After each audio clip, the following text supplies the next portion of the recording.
Welcome to the channel. एक चीज़ मुझसे अक्सर पूछी जाती है, अभी रिसेंटली भी आज किसी ने कॉल करके मुझसे पूछा था कि जी हम लोगों ने एक कंपनी ख़रीदी है और उसके पास स्पॉन्सर लाइसेंस है, हम लोगों को क्या स्टेप्स करने चाहिए। क्योंकि ज़ाहिर बात है होम ऑफिस की गाइडेंस इसके ऊपर बड़ी क्लियर है, बट आई एम सरप्राइज्ड कि काफ़ी लोग जो स्पॉन्सर लाइसेंस कंपनीज ख़रीद रहे हैं उनको इन गाइडेंस का नहीं पता। तो इफ़ यू समबडी जिन्होंने कोई लिमिटेड कंपनी खरीदी है जिनके पास स्पॉन्सर लाइसेंस है, are you thinking of buying a company जिनके पास स्पॉन्सर लाइसेंस है, तो मैंने सोचा कि होम ऑफिस इसके बारे में क्या कहता है, it's important and I share with you. तो ये हमारी पार्ट 3 है होम ऑफिस की स्पॉन्सर गाइडेंस।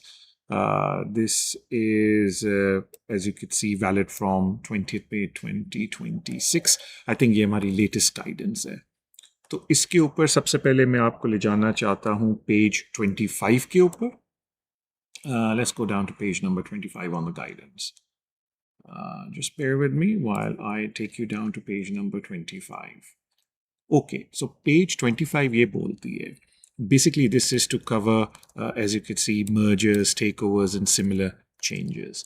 इसमें जो मैं in principle आपसे बात करना चाहता हूँ कि होम ऑफिस का व्यू ये है कि जो आपका स्पॉन्सर लाइसेंस है इट्स नॉट ट्रांसफरेबल।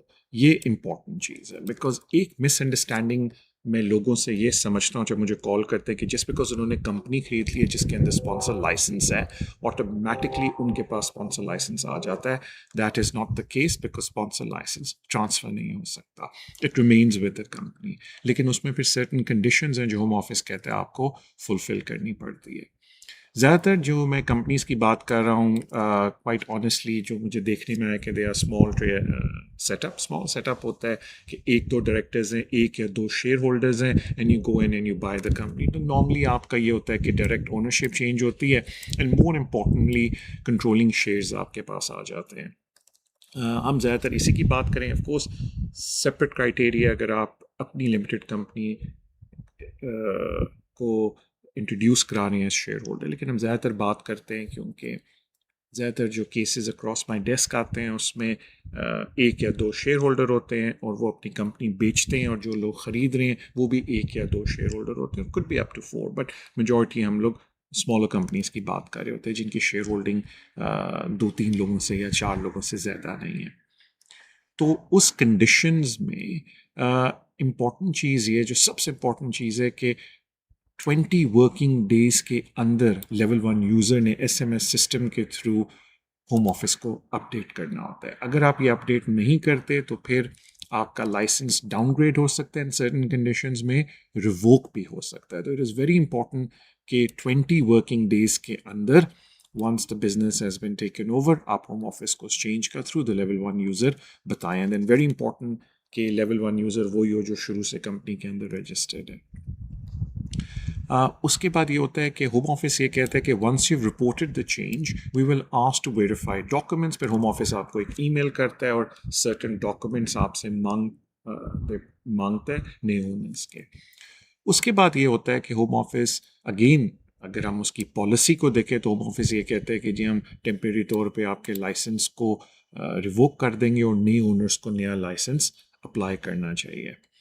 देखने में भी आया है कि सबसे इम्पॉर्टेंट चीज़ है कि 20 वर्किंग डेज़ के अंदर आप होम ऑफिस को बताएं एंड देन गेट रेडी कि आपको नया स्पॉन्सर लाइसेंस अप्लाई करना पड़ेगा।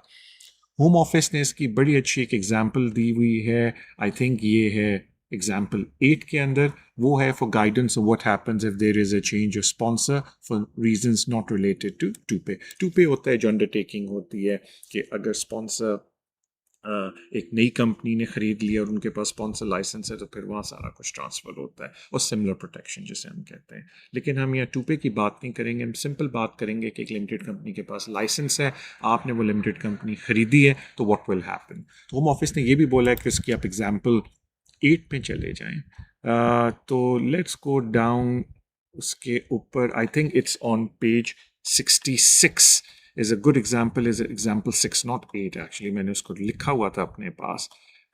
let's go to example number 6। हाँ ये देख लेते हैं कि company have M has a sponsor license. Of course company M could be any company, and let's, for the sake of argument, company की shareholding है. It transfers the controlling number of its shares to a private individual who has had no prior involvement with company M.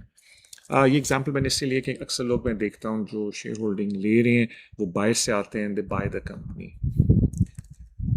Company M continues to trade and there is no other changes. यानी कि आप आए हैं, company already run हो रही थी, उसके पास sponsor licence है, आपने एग्जिस्टिंग शेयर होल्डर्स से सारे शेयर्स खरीद लिए, now you are the owner of the company.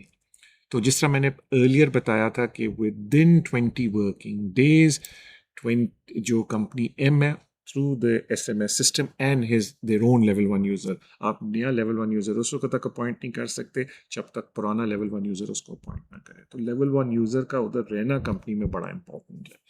वो फिर अब जो ये चेंज आई है शेयर होल्डिंग में वो रिपोर्ट करेंगे with in 20 working days. Again मैंने अर्लियर आपको वीडियो में बताया था अगर आप 20 वर्किंग डेज में नहीं करेंगे तो फिर आपका लाइसेंस रिवोक भी हो सकता है और डाउनग्रेड होके होम ऑफिस उस पर कोई एक्शन प्लान भी दे सकता है.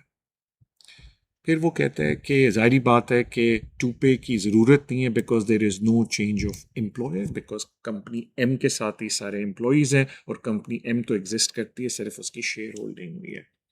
But workers can be moved to the new license without having to make a change of employment application. Once the new license is granted, company F must confirm with us that they have taken full responsibility. बात वही इन summary आ जाती है कि जैसे ही आप take over करेंगे home office को बताएंगे and then the home office will tell you कि most likely आपको नई एप्लीकेशन डालनी पड़ेगी. But the trigger is कि 20 working days के अंदर आपने होम ऑफिस को बताना. I hope आपको ये वीडियो फ़ायदेमंद लगे, and the main reason I produce this video was कि अब मेरे पास इंक्वायरीज आ रही हैं because people are buying these limited company जिसके पास स्पॉन्सर लाइसेंसेज है. So you have to be careful about this. And of course itself भी और ऑब्लिगेशंस हैं आपकी when you buy a limited company, वो एक अलग टॉपिक है. I am not gonna go there because I wanted to narrow down इस video को के लाइसेंस पे क्या इफेक्ट पड़ता है. Hope you find this useful and look after yourself, and I hope to find you in one of my shows soon. Take care of yourself.